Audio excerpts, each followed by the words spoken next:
આકાશવાણી અમદાવાદ વડોદરા. હવે સાંભળશો પૂર્વ કચ્છ જિલ્લાનો સમાચાર પત્ર. લેખક રામજી મેરિયા.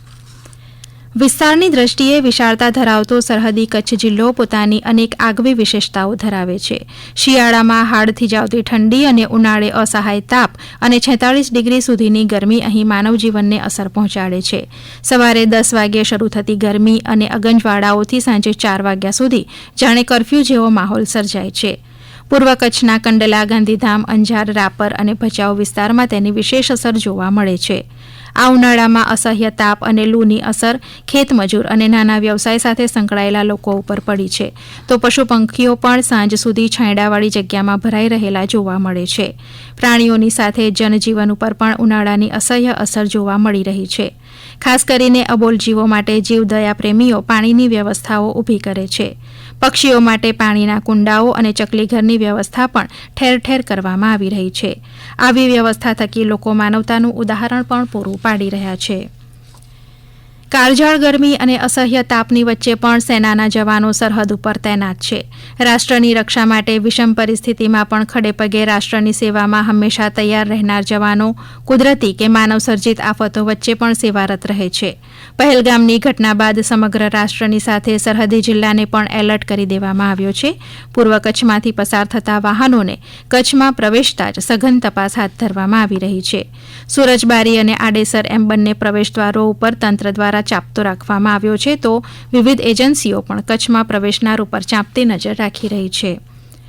સમગ્ર રાષ્ટ્રની સાથે સરહદી કચ્છ જિલ્લામાં પહેલગામની ઘટના અન્વયે જનાક્રોશ જોવા મળી રહ્યો છે, જેને લઈને વિવિધ સ્થળોએ સંસ્થાઓ અને વિવિધ મંડળો દ્વારા તંત્રને આવેદનપત્ર અને મૃતકોને અંજલિ આપવા સહિતના કાર્યક્રમો યોજાઈ રહ્યા છે. તો ઘાયલોના સ્વાસ્થ્ય માટે પ્રાર્થના પણ કરવામાં આવી રહી છે. લોકો ધંધા રોજગાર બંધ રાખીને વિરોધ પ્રદર્શનો યોજી રહ્યા છે.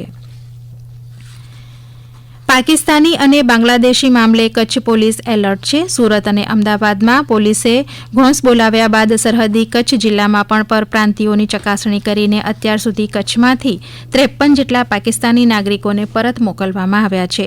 પડોશી દેશની સરહદને અડીને આવેલા આ જિલ્લામાં તંત્ર સાબદું બન્યું છે અને સુરક્ષાની દ્રષ્ટિએ કોઈ ચૂક ન રહી જાય તે માટે પોલીસ તંત્ર કોઈ કચાશ રાખવા માંગતું નથી. સરહદી વિસ્તારના ગામોમાં પણ લોકોને જાગૃત કરી દેવાયા છે. જાગૃત નાગરિકો પણ પોતાના વિસ્તારની ગતિવિધિઓ ઉપર નજર રાખવા જાગૃત બન્યા છે. પૂર્વ કચ્છના પ્રવેશદ્વાર સમાન આડેસર અને સામખિયાળી પોલીસ મથકે પૂર્વ કચ્છના પોલીસ વડા દ્વારા વાર્ષિક નિરીક્ષણનું આયોજન કરવામાં આવ્યું હતું, જે અંગે યોજાયેલ લોકસંવાદ કાર્યક્રમમાં વિવિધ પ્રશ્નો કરાયા હતા. દરમિયાન પોલીસ વડાએ સરહદ ઉપર સીમા સુરક્ષા દળ અને આ વિસ્તારની મુલાકાત લઈને સુરક્ષા વ્યવસ્થા તપાસી હતી અને ભારત અને પાકિસ્તાન વચ્ચે ચાલી રહેલી તંગદિલી વચ્ચે પોલીસ વડા સાગર બાગમારે બાલાસર પોલીસ મથક હેઠળની લોદરાણી કુડા ખાતે મુલાકાત લીધી હતી.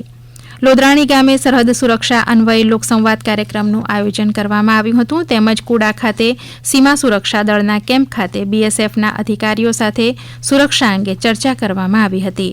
દરમિયાન આડેસર પોલીસ મથકનું વાર્ષિક નિરીક્ષણ કરવામાં આવ્યું હતું, તેમજ ભીમાસર ભુટકિયા ખાતે લોક દરબાર યોજાયો હતો, જેમાં આસપાસના આડેસર, સણવા, માખેલ સહિતના ગ્રામજનો અને અગ્રણીઓ ઉપસ્થિત રહ્યા હતા. કાયદો વ્યવસ્થા, સાયબર ક્રાઇમ, ભારત પાકિસ્તાન વિવાદ, પરપ્રાંતીય લોકો, શંકાસ્પદ હિલચાલ વગેરે અંગે પોલીસને જાણ કરવામાં જણાવાયું હતું. સરહદી કચ્છ જિલ્લામાં ભારત પાકિસ્તાન તંગદિલીને લઈને તંત્ર સજ્જ બન્યું છે અને સુરક્ષા દળો પણ સાબદા બન્યા છે. કાળઝાળ ગરમી અને તાપ વચ્ચે સરહદે સૈન્યના જવાનો જાપ્તો રાખી રહ્યા છે. સરહદી વિસ્તારના નાગરિકો પણ જાગૃતતા દાખવી રહ્યા છે. આપ સાંભળી રહ્યા હતા પૂર્વ કચ્છ જિલ્લાનો સમાચાર પત્ર. લેખક રામજી મેરિયા. પ્રસારણ આકાશવાણીના અમદાવાદ વડોદરા કેન્દ્ર પરથી કરવામાં આવ્યું.